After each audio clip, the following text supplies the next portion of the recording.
It's ad time. First off, I want to remind you all that you can support the show at patreon.com/beyondsolitaire. It would mean a lot to me, and I've got some surprises in store for my patrons, so I'll make it worth your while. Second, the Beyond Solitaire podcast is proudly sponsored by Central Michigan University's Center for Learning Through Games and Simulations. They've just wrapped up their Kickstarter campaign for Rising Waters, which will be their second published game, but check the landing page if you want to pledge late. You should also have a look at their site for information about their certificate in applied game design, which features upcoming classes from Eloy Lasanta, Lamar Smith, and in a few months, yours truly. For now, though, let's get on with the show. Hey gamers, this is Liz Davidson from Beyond Solitaire, and before we get on with the main show, I just want to introduce podcast episode 100. The very first episode of this podcast aired in May of 2020. It is now December of 2022, and yes, we have hit episode 100. I honestly cannot believe it. This has been such a great ride. This podcast has absolutely changed my life and introduced me to people I really care about, and given me a way to think about and talk about games that's brought me so much personal satisfaction. So those of you who have been here for the whole ride or part of it, I really appreciate it, and I hope that we have many more episodes in the future to enjoy together. But for now, to celebrate episode 100, rather than have a traditional interview, which is my usual podcast format, I did a bunch of mini interviews with some favorite guests of the show. So I hope that you enjoy it. We had lots of fun little conversations about historical gaming, how it's developed since my podcast began, and where we think it'll go in the next couple of years. So stay tuned for the show, enjoy all of my guests, and I'll see y'all back here for season 6. All right, everybody, here we are with Volko Ruhnke. He is a war game designer aficionado. Hi, everybody. Hi, Liz. Hey, how you doing, Volko? I'm doing very well. Loving life. Excellent. It's so good to have you on the show again. I've always enjoyed our chats over the years. Same here. Yeah, I want to have you in for episode 100, just to sort of talk about how you see the state of historical games. Where have we been the last couple of years, and where are we now? Yeah, I don't have any shocker. I see a continuing trajectory, and I won't say straight line because it may be accelerating. I don't have the data to say, but I mean the general trajectory, I do think, is a widening breadth of serious historical modeling in tabletop games. And by serious, I don't mean difficult to master or grim topics or anything like that, but where a central point of the game design is to take us somewhere in history, and we see that broadening, and not only in terms of the number of games or the levels, the number of publishers, the different kinds of designers, different walks of life. But what interests me the most is just the breadth of topics, but both the kinds of topics, the places in the world we visit, and the kinds of situations we're looking at. I think we've seen what we were already seeing a few years ago. This is not in any way a novel thought, but I think what we're seeing is the fulfillment of that rising curve. Yeah, I think that there's a lot to that. And I feel like your own design work is also currently kind of undergoing some evolution. We all know you as Mr. Coin. Yeah. But you've had Nevsky, and is it Almoravid or Almoravid? Well, you take your pick. It's an Anglicization of a Spanish bastardization of Arabic. So I don't know, Almoravitin, Almoravides, Almoravid, as you like. It's like Volko. I'll answer to anything, and I'm sure that you can love the game in many ways. Yes, that's right. Yeah, so I have a new series, relatively new. It's a few years now, I guess, which is looking at medieval military affairs, and specifically, I'm aiming at the operational level. Meaning, the game is not about a single battle, nor is the game about high diplomacy and issues of war. There are lords who are at war with each other. More might join, some might drop out. And the main affair is how you build and maneuver your armies, levy and campaign across the map. So Nevsky was Russia and the Baltic frontier. Almoravid, which came out earlier this year, was the Iberian Peninsula. So the Spanish Christians versus the Al-Andalus Muslims. And soon to come out is Inferno, a co-design with Enrico Acerbi in Italy of the Tuscan warfare going on between towns and cities and lords in the middle 13th century. Ooh, that sounds so good. Do you feel like your own designs are also sort of evolving along with like the continued push into historical games, or is this just a passion for you, or You know, I mean, where it has been a passion, but I am trying to, in each case, go someplace that is, is not just new to me, because most projects take on, I mean, it's how I learn about something. I'm not an expert in it already, I'm just researching as best I can. Um, and I want to do a game that's not already out there. It's not just new to me, but new to the hobby, to bring something, yeah, to broaden, to fill in a gap, perhaps. I mean, there are quite a few more military games set in the last couple hundred years, and then going way back, more games set in ancient times than in the 1,500 years in between. So Levian campaign, while it's not necessarily definitionally limited to the Middle Ages, that's really where it starts, because there just aren't that many military operational games in the Middle Ages. So that is a part of it, all within military history and within war games. And this series is, I would say, if anything, more war gamey in terms of its topic and its focus than the Coin series was, which it was a bit higher level and therefore more political economic than these. But it's war gamey in a chunk of history that does not have a lot of competition in it. Even then, I'm starting out in Europe. When just the way I grew up, when I thought of medieval history, I'm thinking of European settings, but we have designs, or at least projects underway that are outside that, and readily I think we could do Japan or Korea or India, or even the New World pre-Columbus. Oh, that sounds really good. And then just sort of a final question I've been asking everyone. We're going to assume that my podcast is going to make it all the way to 200 episodes. If you can do 100, yes, you can do another 100. So that'll be about 2 years, maybe 2.5 from now. Where do you see our branch of the hobby going over the next couple of years? And what do you think your place is going to be? Yes. Well, it's pretty easy to predict. Well, not easy. It's less fraught to predict my own future, because I do have a plan. We have so many projects we're working this series. I have another series I have in mind for that. So if I don't know the exact shape of it, but if I achieve what I'm doing, I already know that I'm going to be extending Levian campaign series and have another series that's got a historical focus after that. The broader hobby, again, this is not a very daring prediction, but I think we have seen, I mean, if there's any argument still that, electronic games are going to supplant tabletop games, I have to question whether that theorist has their eyes open, because we have fretted about that now for 4 decades, 2/3 of my life, and it's never come to pass. And what we've seen is that the two general media feed each other, and board gaming continues to grow. More players, more talented designers, and more high quality publishers every year. And so as generally as sales grow, and we see more and more young folks come into the hobby, what else could have, what would it be? What would the scenario be in which suddenly, that's it, we've reached the end.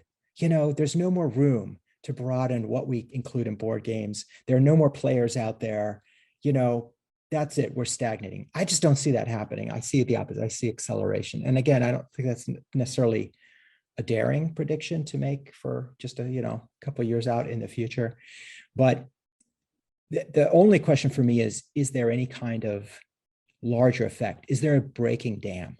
Is there, we had limitations by tradition or by cloistering of our gaming communities or whatever, that, that now washes, that the flood washes over the dam, if you will. And we get more mixing of different forms, different topics, different gaming communities.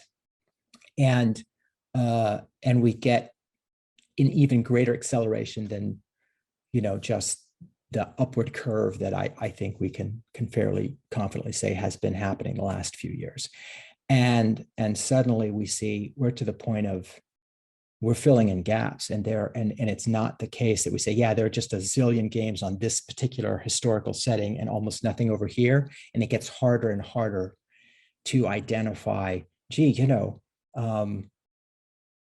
we do have a number of cool new games that are set on this continent in this century about this aspect of humanity, whatever it is, economic, political, or military.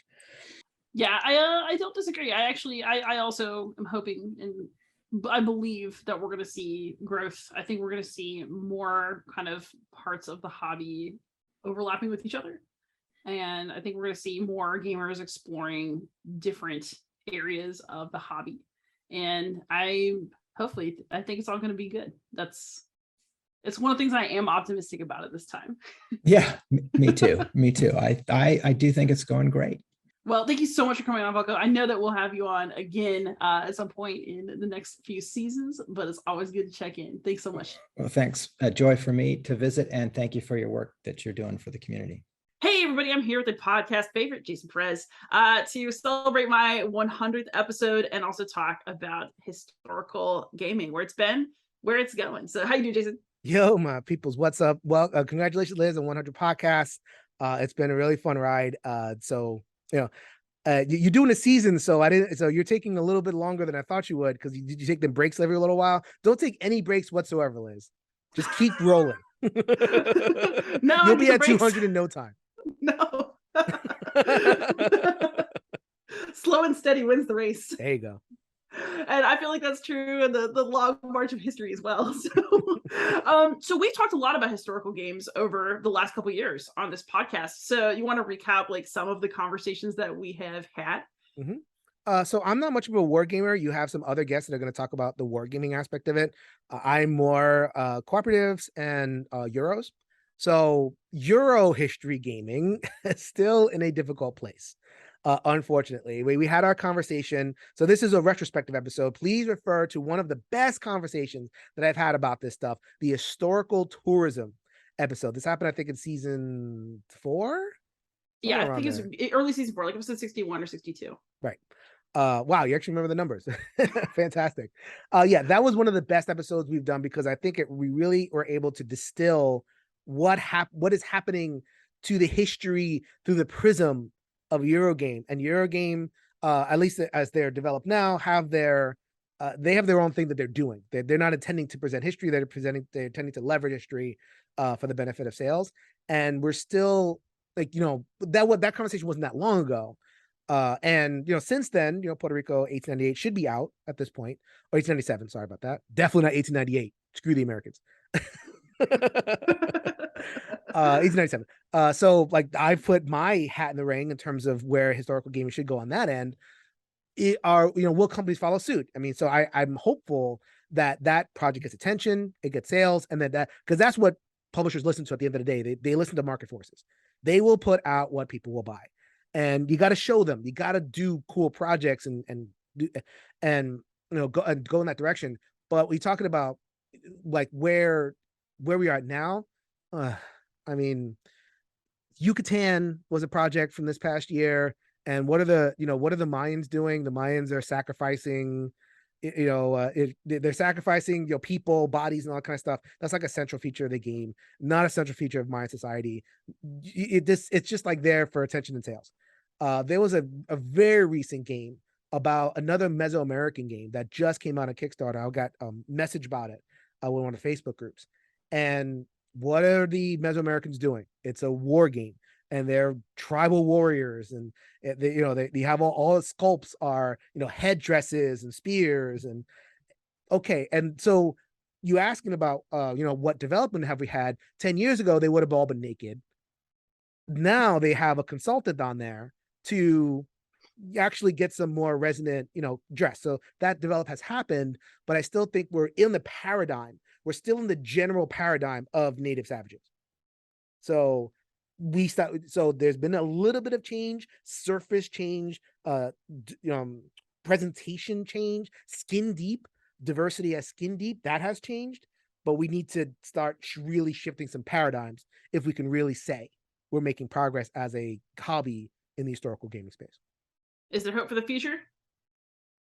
Shelf Stories GBL on Twitter, shelfstoriesgbl.com, cultural consulting. I am going to be, what's the Gandhi quote? Be the change you want to see in the world. Absolutely. So I'm hoping to Gandhi my way through some change in the board gaming space. And if there wasn't hope, I wouldn't bother. So there is hope, yes. Fantastic. And I hope we're together for many more seasons to keep tracking it over the next, hopefully, lots of years. Yeah, no, I'm looking forward to it. Thanks for always being on here, Jason. Have interesting conversations and push that envelope. Thank you. Historically, culturally, it's good to have you. All right, everybody, we are back with David Thompson, a favorite guest of the show who has been on every single season. How you doing, David? Hey, good as always. Thanks for having me. So let's have a quick look back over some of the things we talked about on the show. You've been on here to announce news about several of your games, some of which are still on the way. So the Battle of Mortain, the 5th Platoon. Where do you feel like you've been with historical games in the past couple of years since we've started this project? Me personally, huh? Yeah. Oh goodness. Well, both of those are still very much in work, right? Those are like passion projects that are kind of always on the back burner behind something that's on contract. So yeah, I think that my interest in historical gaming, right? So let's not say wargaming, let's just say historical gaming. It's definitely as strong as it's ever been. I think the only thing that I would say that maybe is a little bit different, and I see this as both myself as a designer and a gamer, is I'm becoming more and more interested in non-war historical gaming, right? So that's not a place that I've personally designed in the past, right? And maybe not as comfortable with, and I don't mean like comfortable like topically, I mean more like my capabilities to work in that space. But I think it's interesting and it's something I'd like to explore more for sure. Awesome. I'm looking forward to all of that. And then where do you think that war/historical games are going? I guess kind of within our hobby space and also in terms of the kinds of topics we're covering and conversations we're having. Yeah, I was thinking about this when you said that you wanted to have a chat about this topic, and it's hard for me to know whether what I perceive where it's going, it has to do with me and like my worldview and what I'm interested in. And so my perception is different, or if it's genuinely different. From my perspective, it seems like in the last, like, say, 3 to 5 years, there's been this growth and maturity of the historical gaming community, right? And so what I mean by that is especially on like the diversity of topics, right? And so there's always been games that have this sort of concept of a historical topic, right? And there were some that were deeper than others. But oftentimes there were Euros with like honestly pasted on themes, right? But it seems like, we're starting to go beyond games like Watergate or 13 Days, which I think are great. I love those games. To maybe part of this is like the Zenobia Award and the community that's formed around it. But now when I look at the games that I've got on the way, games that I've backed recently, and I look at stuff like Stonewall Uprising and Free at Last and Votes for Women, I'm like, wow, this is at a pretty amazing time for historical gaming, right? And so again, maybe that's just my perception, my interests that are sort of clouding my my judgment, but that's what I'm excited about, and that's where I think we may be going. And if that's right, if we're heading in this world of like more historical games that are truly based on the history and trying to evoke key historical moments, especially with the diversity of topics, that's something I'm super excited about. Yeah, Sam. I mean, I think, there's always a long way to go. There's always more that we can do to make our hobby richer and more inclusive and more interesting. But I think that we've really had a good last couple of years, and I think it's only going to get better personally. I'm also really interested in maybe in the kind of mix of gaming genres that we're seeing. Even in our earliest conversations, you and I talked about things like Waros and war games and historical games with more accessible mechanisms for hobby gamers. How do you see that developing and continuing to develop? Yeah, I think that as we see, first of all, a lot of the games I just mentioned I'm excited about are coming from smaller publishers, right? So thankfully the barrier to entry continues to be pretty small, right? And so these small publishers can do a lot of exploring. Another game that I'm super excited about that falls right in line with what you're talking about is Halls of Hegra, right? Which is coming from a smaller publisher. It's a solitaire war game that's a Euro hybrid. I mean, it's you start to sound pretty niche when you're talking about these combinations of things, but it's doing real, it did really well in its crowdfunding, and it's about a pretty obscure topic. And so again, I feel like we're at the sort of golden age, at least in terms of choice and like accessibility of really interesting topics and the way in which they're fused from a game mechanism perspective. And I just see I see this sort of crossover between war games and Euro games. Like it's just going to grow, especially it's going to help grow the war game and historical game side of the hobby. That is exactly what I personally am hoping to see. Do you think there's anything bad about a departure from the more, I guess, traditional hex and counter games of old? I mean, those are still being made, of course. Yeah. Well, I think you just sort of answered your own question. Like I play hex and counter games. It's not my favorite solid game. I'll play them. I think some are great.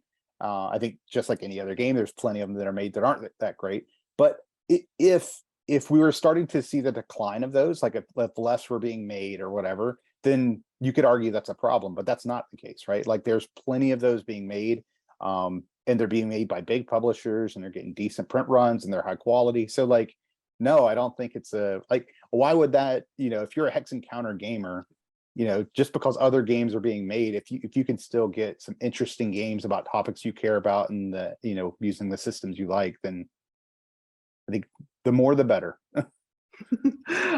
So from my lips to God's ears, but what do you think is going to happen in historical gaming between now and episode 200? Let's just assume we'll make it. Oh, that's a good question. So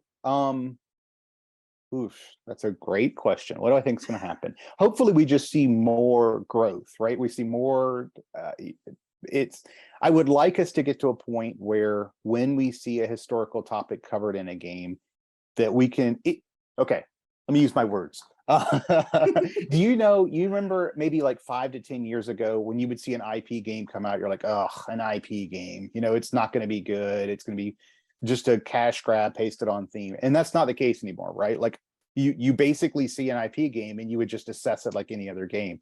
I think hopefully what we'll see is that when we see historical topics, we don't think like, oh, this is just going to be a pasted on theme Euro that just stole a historical theme. Like the expectation is no, publishers understand that, we should treat historical topics as the important topics they are, and expect that this is going to be a good game. It's going to be well researched by the designer. They're going to engage with historical experts when for the design.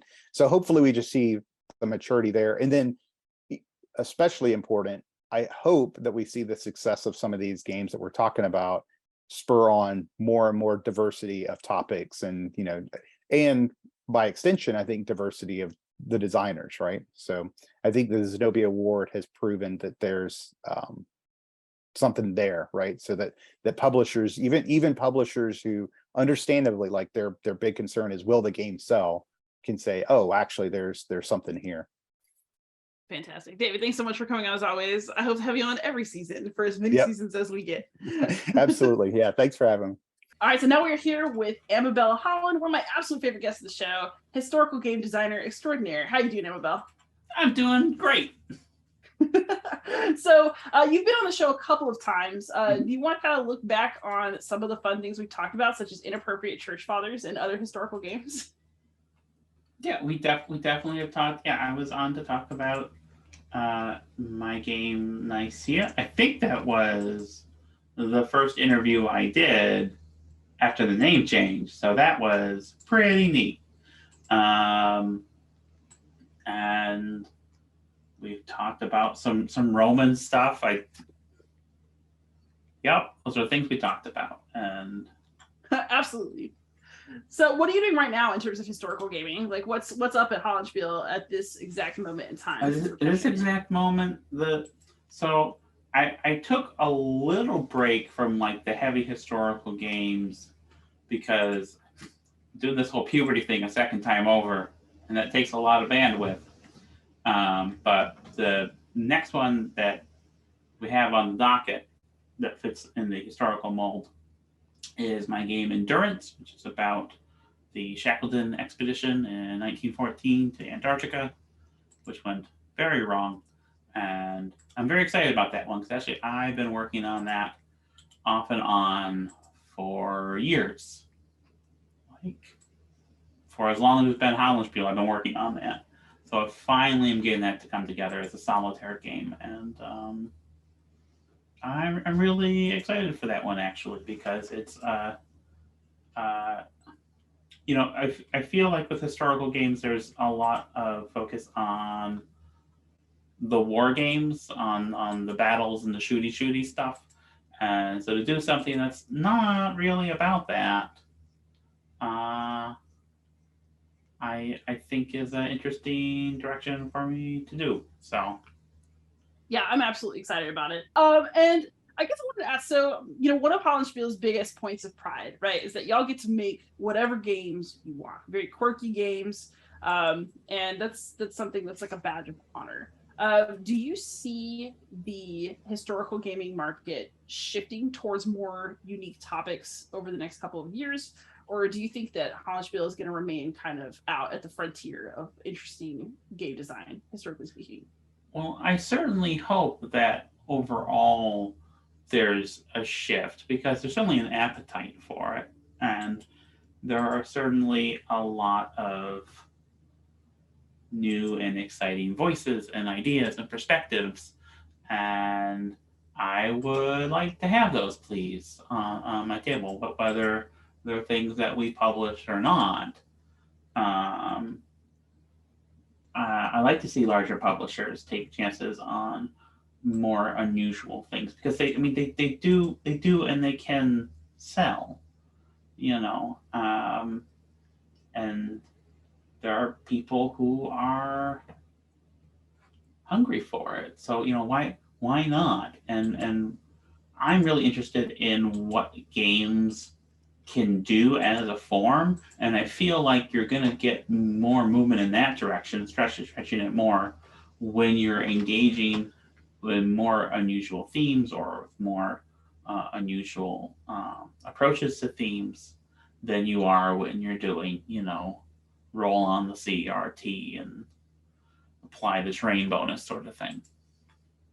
And no shade on those. I do those too, you know, and those sell as well. But, you know. Yeah, I was gonna say you love you some train games, but so now that your Antarctica game is kind of truly coming to fruition, what are some topics that you think you might want to touch on next? So the big one that's kind of on the horizon for me as a historical game is doing a game about the way the tobacco industry used misinformation to fight against efforts to oppose their, you know, influence and their spread. And that's something that's very important to me as someone who's lost people to lung cancer and whatnot. And so that's the big ambitious thing on the horizon that's historically based. I'm also got some like science fiction stuff, which is new for me too. It's very unusual. I'm doing a game about a trans femme biker game called Gridlock. I'm very excited about that. We'll see how that goes. But yeah, that's the big like serious game, because every year we try to do like a big end of year game. This year it's a game about dinosaurs running train companies, so maybe it's less historically based. Mary is shocked. She's looking at me with shock that I would dare suggest that's less historically based. How dare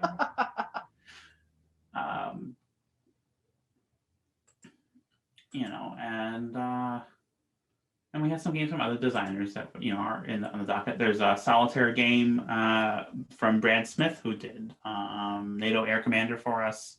He did a game called That Others May Live, which is about combat search and rescue operations in Vietnam. So like, that's a topic you have not really seen in a game before. And he spent quite a long time working on that. And we had Ryan Heilman, who designed Brave Little Belgium, come on as a developer, to really like get it exactly the way we needed it and get it so it really supports Brad's vision. And I'm really excited to get that out finally sometime next year. Fantastic. And so since you're here for episode 100 of Beyond Solitaire, hopefully, I'm just going to assume that we're going to hit episode 200. Yeah. Do you have, that'll be about 2-ish years from now. Do you have any predictions for where historical gaming will be then?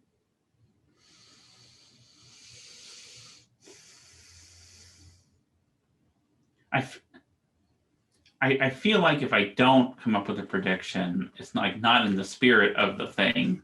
At the same time, like I'm very bad at predicting things. Like if you asked me like 3 years ago to predict like what my name would be, what I'd be getting up to, I wouldn't have predicted any of that, right? So like I do not pretend that I know anything or can guess anything. I think 200th episode will be awesome, but that's been true. That'll be true of the 199 episodes previous. So I mean, that's not really much of a prediction. Fair enough. Well, I'm looking forward to what College Phil has coming up next, and I hope to have you as a guest on my podcast many, many more times. Thanks for coming on, Amabel. Mm-hmm. All right, everybody. I'm now here with Cole Wehrle, the one, the only designer of PAX Premiere and John Company, which is fulfilling right now, actually. No, it's, okay, by the time this airs, which is fulfilled recently. Yes. Yeah. Hopefully most people have it by the time this airs. Yes, let's hope, because it's a few weeks from now. So I just want to have you on because your episode, it remains one of my favorites. We had a really good conversation about gaming as a historical statement. And it was really, really interesting for me. My abiding podcast thesis is that games have something to say. So what's your current take on the state of historical games and games with something to say? Well, I think that we're in a place of real strength. I mean, I just got, for instance, in the mail yesterday, the Red Burnous by Hit 'Em With a Shoe, I think is the name of the company. It's a company I'd never heard of before I played that game. This is a game about 19th century Algeria. It's a cooperative deck builder, and it is it's a beautiful production with innovative mechanisms about a subject I know very little about. And what a delight it is to just encounter something like that in the mail. And I was recently wandering around the halls of Essen, and I ran into publishers working in areas that I hadn't seen done before, both from different parts of the world and different subjects. Of course, those things go hand in hand. I saw an amazing Korean publisher that had a number of games about the North-South Korean divide that were tremendously moving. Including a game that was sort of a riff on a kind of memory, almost Guess Who guessing game, but it was entirely about the reunification of North and South Korean families. It was so powerful. And also publishers from India who are doing fascinating things and also relying on local printing. So I mean, the way I think about historical games right now is we seem to be getting more of everything all at once in the best way. And so, looking at the more traditional wargaming publishers, GMT's output right now is like never been as broad or as deep. The fact that we can be looking forward to so many games in the Levy and Campaign series, while they're also branching out. And I know one of the games I'm most anticipating is the Cross Bronx Expressway. Same. I cannot wait. And so this is just a great time. Like finally, I feel like the fever dream of games about Panzer Blitz has broken.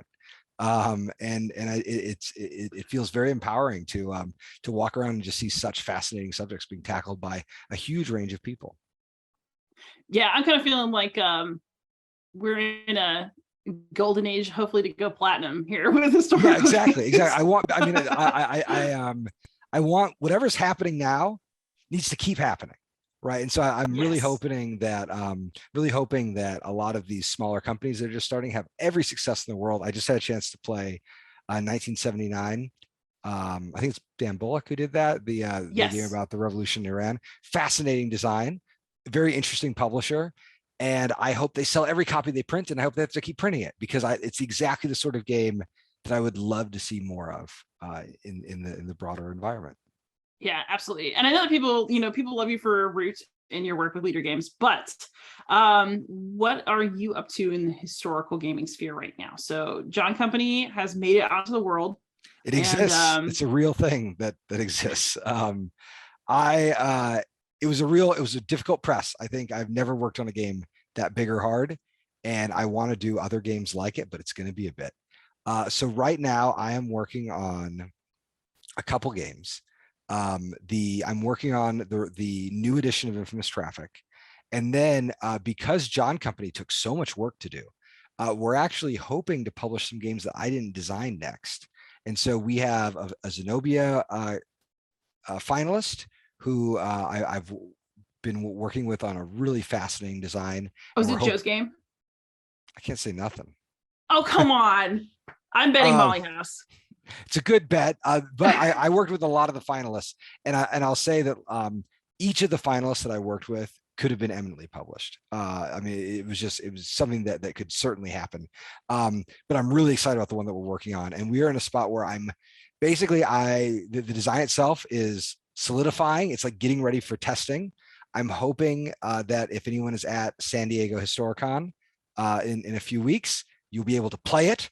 Because I should have a prototype copy with me. I have a good sense of how the product profile is going to look, and we need to announce it because I need to find artists. And there's no better way to find artists than to say, "Hey, I'm working on this project and I need help." And so we've been kind of like back channeling and finding people to talk to work on the art, but we haven't found the right person quite yet. And then we've got a really interesting City Builder and some other games that are kind of in the hopper that we're also working on. And I just can't wait to share more about it. So hopefully like early next year, we will have a crowdfunding campaign all set up for it. Yes, I'm very excited to hear all of this. And, just keep this short. So we made it to episode 100 of my podcast, and I'm just going to go out there and say, we're going to make it to 200 episodes. And that'll be, if I continue my current pace, that'll be somewhere between 2 and 2.5 years from now. So where do you see historical gaming going between now and episode 200? I think we're going to be in a place where you're going to be in. I think that you talked at the very beginning about the importance of thinking about games as arguments. And I think that hopefully, 100 episodes in, the argumentation of games is going to be as important as anything else. And we're going to be moving through these games like we were moving through arguments. I think that the state of the discourse right now sometimes still gets stuck in the kind of like sticky, gooey, fun, mechanical language, which is fine because it's interesting. But I think that, you're going to have guests on your show. You're going to have an interesting conversation. You're going to have debates about these games and find yourself talking about almost everything but the game, in the way that when you listen to a good movie podcast, it's all the context, it's all the pressures that are going on in the game. So that I would love to see that. I'd love to see the state of the discourse kind of keep galloping forward, because Lord knows there's plenty of other podcasts that are mostly focused on those other things. And I want to see. I mean, I have loved, and I also want to see more interviews from you. Just keep interviewing every interesting person in this industry. They are fabulous, fabulous talks. Thank you so much. And hopefully we'll have you on again soon to talk about something maybe next couple of seasons. But for now, we'll see. I will thank you so much for your time. It's always great to have you on here, Cole. Thank you very much, Liz. All right, now we are checking in with Christienne Hinz, one of my absolute favorite guests of all time. She was on episode 20. How are you doing, Christienne? I'm doing great. I'm so glad to see you and to be here again. Absolutely. So I want to check in with you because you are now the director of the Zenobia Award. I am. So let's recap what that is. And I want to just kind of hear about what we're doing with it in the future. The Zenobia Award is a mentoring competition to help underrepresented game designers of history tabletop games up their game design chops and be prepared at the end, be prepared to see their game ideas picked up by developers and publishers. And so that's what we do, is we have a whole system of what people apply to the program, to the award, to the competition. We walk them through concept all the way down to prototyping and game testing over the course of a year. And then if you can make it all the way through to the end, then the chances, or close to the end even, the chances of, of your game being really ready to be presented to a publisher is very, very high. And we have lots of contacts so that people are able to have their work seen. Last year, we had many, many games that were picked up and published or are in process of publishing now. It was very successful and people got a lot out of it. So we're looking to make this an institution. Like every 2 years, we're going to have the Zenobia Award competition mentoring program. It's both. It's not just a competition, it's competition and mentoring. Yes, and I personally got so much satisfaction out of getting to interview all the finalists this last go around. And yeah, the number one question was, is there going to be another one? I hope there's another one. When can we do this again? So we are going to do it again. And that is going to be 2023. Is that correct? 2023. Mm-hmm. Excellent. And what I know that you've been thinking really deeply about improvements to make to the process. So I'd like you to just speak about that for a couple of minutes, because I think reflection is always a good thing. Well, one of the things that really worked well was the workshopping of using like the tabletop simulators, like teaching people how to move their game into a kind of a digital space so that it could be seen and test played by a lot of people. And that worked really, really well. What we'd like to do is create similar kind of workshopping opportunities for every phase of the project. So there may be many, many people who, have great game ideas, but have never written a game proposal. And, writing something is actually very intimidating. Unlike, like, I'm a professional academic, so writing is not something that intimidates me. But if you had a lousy high school experience writing and someone asks you, okay, we're going to write a proposal, it has to do these kinds of things, that may be overwhelming. So we want to workshop that. We want to workshop pitches. We want to workshop these various stages so that people have a chance to practice, have a community of people to look at each other's work and to offer comments, so that nobody's working in isolation on any particular piece of the process. So that's one thing that we're going to be working on. That's so cool. And then the other reason I love talking to you is, frankly, you are a badass in the classroom, because you design all these really great games for your students. You game world history. So what is your perspective on pedagogy and gaming, and where that's going in the future, and how it's been developing since we last spoke? So I have encountered more and more academics or educators, that's better to say it that way, because educators, this is like K through 16 or whatever, right? Who have dabbled with game-based learning in the classroom, who have tried to use gamification in the classroom and encountered all the stumbling blocks, right? And they're aware, there's an increasing awareness that, okay, something I'm doing isn't making it work the way I'd hoped, which is a really good starting place. Any experiment, right? This is how it works, okay? And so there's more interest in talking about how to teach using games, how to leverage gamification to create intrinsic motivation in order to make it make them into effective tools, effective pedagogies, which is really hopeful for me, because when I first got into this, people were treating games and gamification kind of like magic. Like, oh, hey, my students are going to be engaged, as if engagement is the only thing that's the only measure.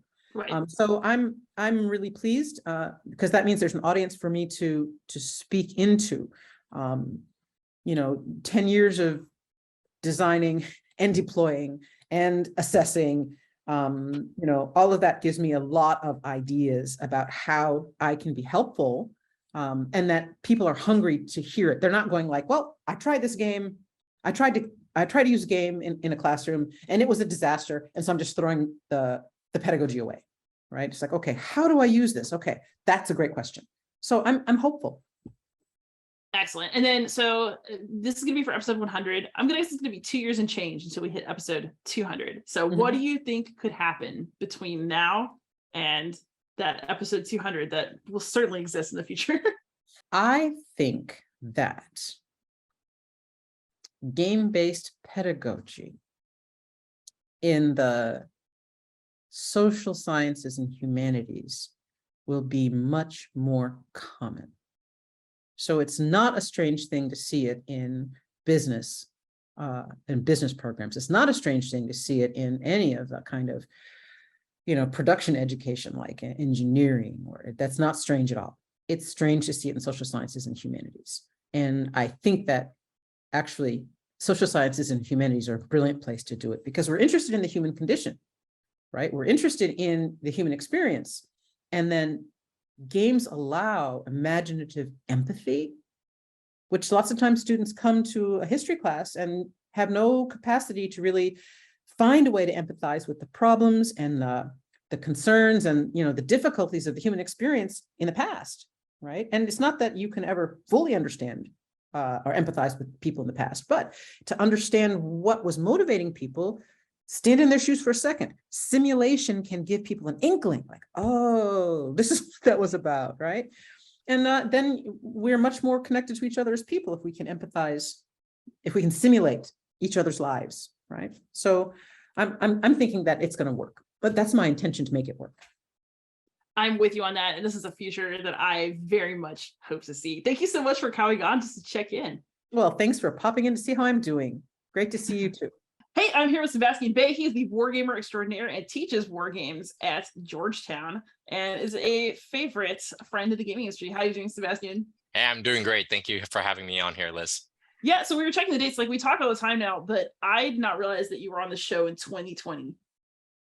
Yeah, that seems like forever ago, like pre-pandemic times. I'm just like, oh my God, what was life like in 2020? I was alone in my house making a podcast. It's okay. I was like, that was when I started making Littoral Commander alone in my house. You know what I mean? So I remember, it seems like a forever ago. So speaking of Littoral Commander, how have things gone for you since you were last on the show? It seems like you've got a lot of game designs, like a lot of irons in the fire. So give us the rundown. Yeah, so a lot of irons in the fire in the sense. So Littoral Commander just went to the printer this week, I don't know, time has lost all meaning. So very recently it's gone to the printer for final proofs, and then it is off to like full production after we make sure everything is aligned right and so forth. Because who does not like those counters that are like misprinted and you're like, oh, right? So we want to avoid those kind of things. But the Littoral Commander is pretty much all wrapped up. The rule book is posted on Board Game Geek, and I'm like super excited about it because it's been a 2-year project. It was out in the fleet and the Marine Corps for a while as a prototype that I made like literally like 95 copies by hand. And like Columbia Blocks has or Columbia Games, by the number of Columbia Blocks I bought, like I spent a small fortune. But it was really great because that whole process of sending out those prototypes and getting feedback from the Marines and the Navy and so forth was really enlightening, because it allowed me to not only adapt the game but see how much demand there was, right, to the point that I was like, I can't keep up, right? It wasn't like, oh, there's like 30 people. Like there were people I had to like turn away constantly. So I was like, hey, let's try to make this into a commercial game. But also one of the things is that I wanted it to be able to be accessible to normal people and to see like, hey, this is the kind of war games we do that are future oriented, that take some analytical rigor and apply research, and also like explain how we go about it. So recently I've been sort of updating my designer journal. We're supposed to be like 2 pages and now has like grown to be like 6 to like 7 pages of saying like, hey, where did the game come from? What are some of the major things, and why did I design the game the way it did? Because those are some of my favorite features of like the old SPI Avalon Hill games, of those, remember those like short like descriptions of like, this is why we did it this way, and this is why activation works this way, and so forth, right? So if you disagree with the game, you at least know why, right? Why I did it the way I did. And like even the maps, we put so much math into it. Like Matt Kramer, who's like this recently graduated undergrad from the University of Oregon, he did so much math with me on ArcGIS of like terrain features and doing analysis of geography and mobility, like just to produce the map that like probably the normal game designer doesn't understand, right? And I wanted to highlight like, hey, like these colors are just not like random that I looked on Google Maps and stuff, right? We did a lot of great rigor and analysis into it, and we're like, hey, do we need to proof this? I mean, we're like, what is our methodology? And we did it systematically. That's just one of the ways we did it. And same thing with our combat values. So super excited. Now Jim of the DS Foundation is like, hey, what about the sequel? I was like, give me like, I don't know, a month to like decompress. But we're already started talking about what will the sequels will be. So we're looking towards Europe, and sort of the Baltics is where I'm looking at. The Baltics and the High North, I think, are our two choices. And then that will have a new batch of units, right? Like potentially some Army units and other Marine Corps units to be involved. So very exciting. And then if you guys have not talked to Emily yet or heard to her episode on Beyond Solitaire, she's great. She is absolutely a fantastic professional war game designer out of RAN. And we're working on our Influence game on Malign, and she's been running around all of Europe actually running it. So I'm super excited about that. And hopefully we'll find some way either on GameCraft or some other means to get it into the hands of people who are, especially universities, that want to look at influence operations and media literacy. And that's really our hope. And then I have a couple other like nascent designs along with some other designers like Pete Pellegrino out of the Naval War College. He and I have a pet project looking at naval kill chains that is looking at cards. So we wanted to make it like a really fast version of like a card-based game that requires no maps and just sort of like is able to be played on a ship or anywhere without, big setups and rules and stuff. So that has been the new project that I'm probably pivoting after Littoral Commander right now. So those are the 3 pet projects. And then I've been really keen on like getting my my junior designers at work to work on like micro games, like those postcard games. So that's been really exciting. So 3 of them are making some for the Center for Naval Analysis at work for the State Department and some non-proliferation games. So that's really exciting. Oh my gosh, you've got so much going on. It all sounds great. So my last question for you for this interview then is, what do you think the current state is? I normally ask about historical gaming, but I'll ask about wargaming for you. What's the current state of wargaming, including professional wargaming, and where do you think it's going to be in 2 years when I hit episode 200 of this podcast? We're going to see if we're going to make it. Yeah. So I think in episode 200, you'll see a lot of new designers, right? But especially on the professional side. So I always refer to our current period as like the age of titans, right? So like we like, right, on the professional side particularly, and even on the commercial side, you have all these huge names that shaped our field, especially in not only historical gaming, but like wargaming, right? Like you have Volko Ruhnke, right? Jason Matthews, right? David Thompson, you have Peter Perla on the professional side, who literally wrote the book, like The Art of Wargaming, right? He's still like, I saw him in the office like earlier this week. And Barney Rubel, who was just on the podcast for Georgetown, right? Like these guys were the chairs and like really forged the wargaming community on the professional side. And they're still around, right?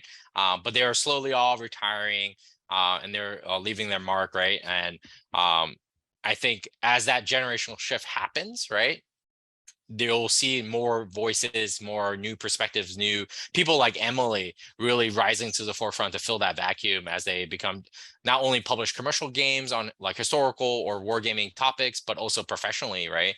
And I think the pool of applicants for you for the next 100 episodes will grow, right? So it's not just me and others, right? That I love, right? But I think the podcast can look forward to a lot of new voices and faces to get familiar with as they come up through the ranks, right? And it's really exciting. Like we have 3 young, really talented junior designers who are very green still, right? But they're really good. They're really talented, and I see bright futures for them. And I'm excited to where they will be in 2 years. And 2 more years, that's what 4 more classes of students that I will teach at Georgetown, right?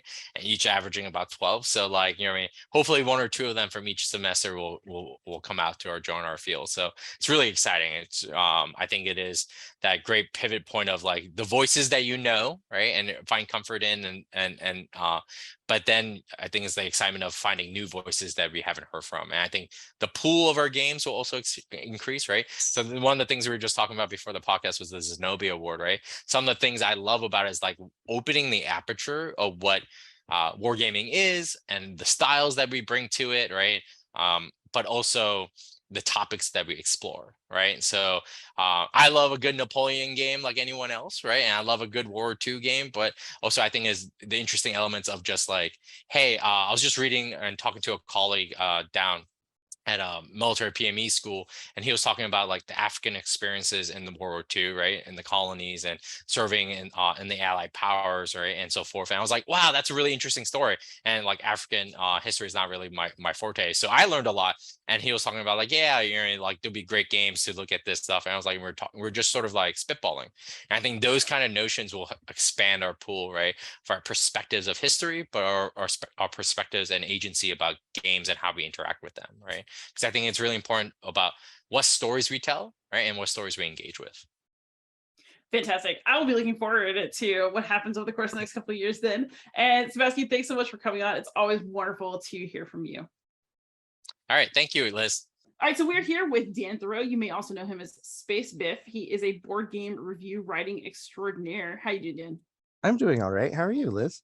I'm doing great. It's so delightful to talk to you always. So I brought you on because you're just one of my favorite guests over the run of the podcast. Ooh, thank you. That's nice to be someone's favorite at something.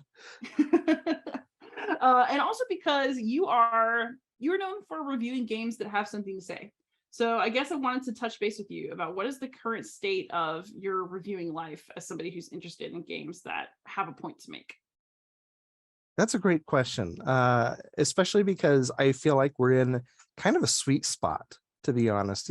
For a long time, I feel like games with something to say fell into basically the camp of that's a message game, and there was that big controversial example. There's Brenda Romero's Train, right? Like, this is not an actual functioning game. It's a gotcha.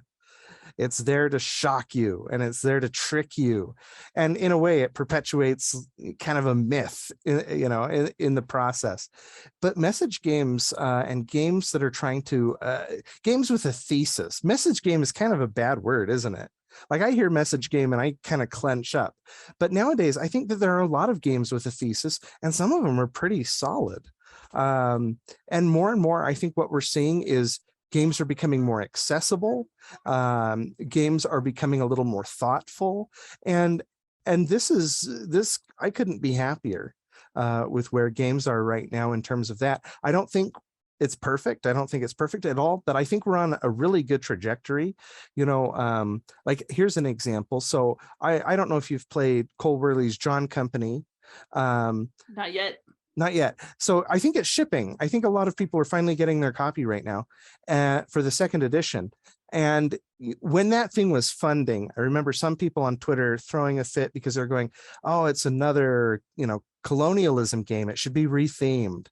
And there's always that tension, especially with making a game about a hard topic, where are you going to come across as advocating for this topic as opposed to challenging the topic, being about the topic. But now it's coming out, and I feel like all these people are going to get to experience a game that is distinctly anti-colonial, despite embracing many of the trappings of colonial games. And I'm so excited because it's a masterwork. And we're seeing so many games like this that are tackling tough topics. They're doing it thoughtfully. Some of them are pretty light. Like I was telling you before, I'm playing this wonderful little ditty of a game called Persuasion, which is, it's just about toxic Regency era dating. And it's wonderful. It's wonderful, and it wallows in that toxicity, and it highlights it to you. And there's no way to come out of this game like, oh, these are great relationships. You come out going, man, these relationships were garbage. And we're seeing this as, these things that previously were sort of like either crappy message games or they were difficult to access war games. And that barrier of entry is just coming down, and the quality of them is going up. And I think we're in a great place. That's my weatherman answer. Don't worry, we'll have the real conversation off air, everyone. And then I guess my other question is just, okay, so this is for episode 100 of my podcast. It took me about 2.5 years to get to that point. Congratulations. Thank you. So we're going to assume that I'm going to make it to episode 200. So in another couple of years, if I was going to ask this question again, what do you think the answer will be? Like, where do you see things going in our historical games with a thesis world over the next couple of years? I think in, let's see, so another 2.5 years, I think we're going to be living with flying cars. Everyone will have a palace. We will have cured disease. Historians are bad at telling the future. Can you tell? I don't know. I hope we're still on that trajectory. 2.5 years isn't very long. I mean, some of the games that are in production now they might be barely coming out in 2.5 years. I hope we're still being thoughtful, because I think there is the potential, and this is something I'm concerned about. There's always the potential for things to backslide a bit. Mhm. Like very recently, I wrote about a game by Taylor Schuss, Stonewall Uprising, which I think is actually it's a good game as well as having a message to it. And it was interesting that there was some pushback to it, like people were, I don't want to play a game about that. And I hope we're not seeing too much of that. But I think that's something that we as designers and critics and interviewers, that we need to be a little cognizant of. So that's not so much a prediction as it is just maybe a guardrail. I'm afraid that we will see some pushback to message games. I think there's a loud contingent that wants their games to be frivolous playthings and nothing else. And we don't need that binary. A game can be fun and it can be insightful. We don't need to cut off half of what a game can be in service of gameplay. But I think, unfortunately, there are those who would do that.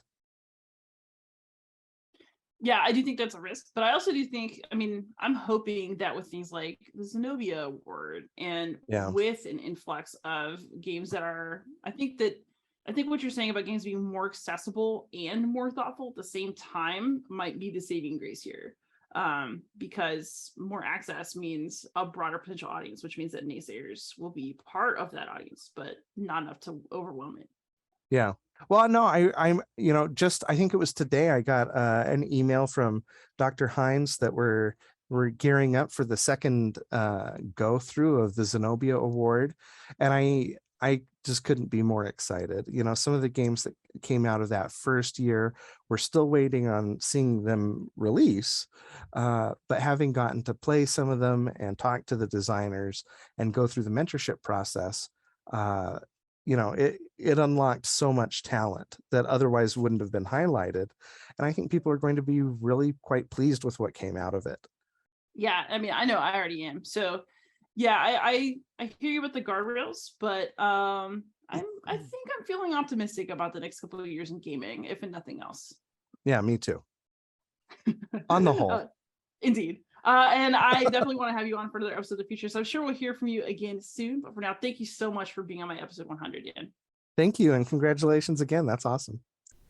And with that interview, season 5 and episode 100 come to an end, but that is hardly the end of this podcast. I'm going to go on break for a little bit, and then before you know it, I'll be back with more interviews, more interesting conversations about gaming, and hopefully more awesome interactions with y'all. Everybody who's been here for this podcast in any way, who's ever listened to an episode, messaged me about it, asked a question on Twitter, every single one of you, thank you so much. And most of all, happy gaming.